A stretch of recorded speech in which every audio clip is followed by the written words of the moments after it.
Bonjour et bienvenue, voici notre tour d'horizon économique, géopolitique et boursier. Nous sommes le lundi 18 mars pour comprendre comment tourne la planète finance. C'est sur la bourse au quotidien et nulle part ailleurs. Et l'épisode du jour s'intitulera « Tout fait un carton, même les désastres ». Alors, carton plein pour les actions, les obligations, le pétrole. La séance des 4 sorcières du vendredi 15 mars fut glorieuse.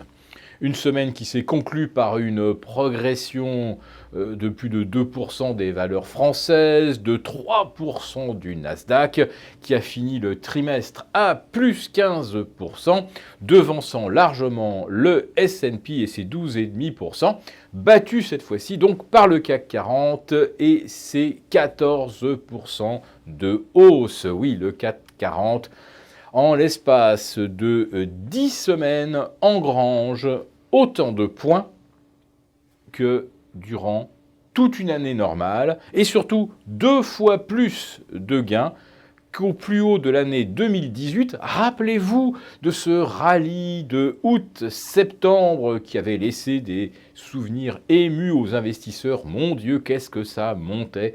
Il n'y avait que des hausses pendant 2 mois. On battait des records absolus. Pas sur le CAC 40, évidemment, celui dont on parle aux 20 heures. Mais le CAC 40 Global Return qui s'était hissé jusque vers 14 600 points et qu'on retrouvait vendredi, tenez-vous bien quand même, à plus de 14 200, à 3% de son plus haut absolu. Oui, vendredi c'était merveilleux, tout montait, y compris les marchés obligataires. Regardez les T-bonds américains, 2,59% de rendement sur le 10 ans. On a là les rendements les plus faibles qu'on ait observés depuis plus d'un an. Et sur le Bund, sur l'OAT, aux alentours de 0,45%, là on est sur les meilleurs rendements et donc les meilleurs niveaux des marchés obligataires qu'on ait vus depuis novembre 2016. Ça fait donc 28 mois qu'on n'avait pas vu des niveaux aussi favorables sur les marchés obligataires. Et puis bien sûr, il y a le grand vainqueur qui est le pétrole, avec ses 24% de hausse depuis le 1er janvier. Un baril de Brent qui flirte avec les 67 $, un baril de WTI qui flirte avec les 58. On est bien au plus haut de l'année, donc sur le pétrole, les actions, sur les marchés obligataires. On devrait donc avoir derrière tous ces records une économie extrêmement florissante.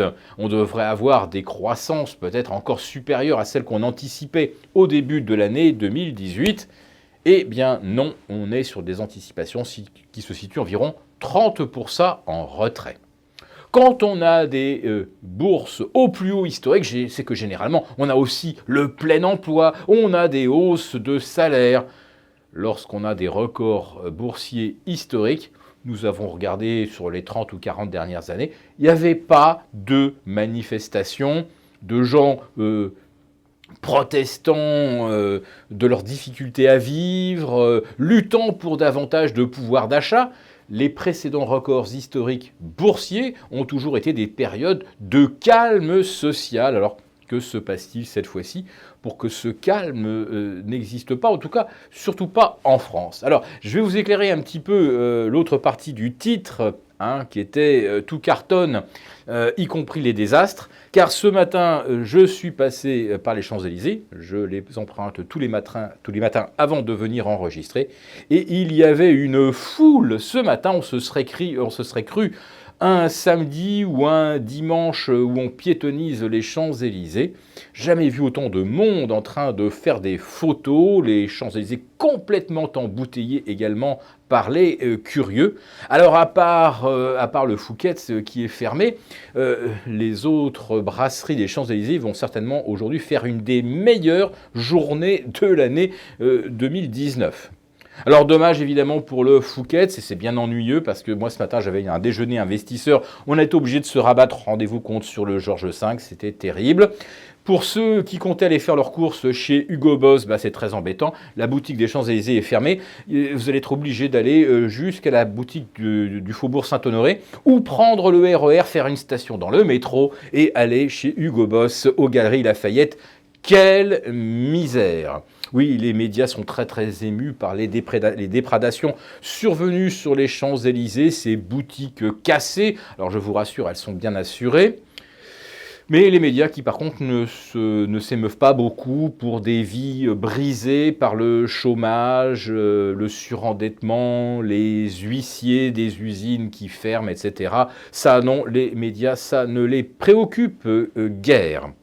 Donc, aujourd'hui, sur les Champs-Élysées, c'était la foule des grands jours et c'est devenu véritablement une attraction qui va certainement, je le dis bien, faire le bonheur des concurrents du Fouquet. Alors oui, ça c'est vraiment très injuste.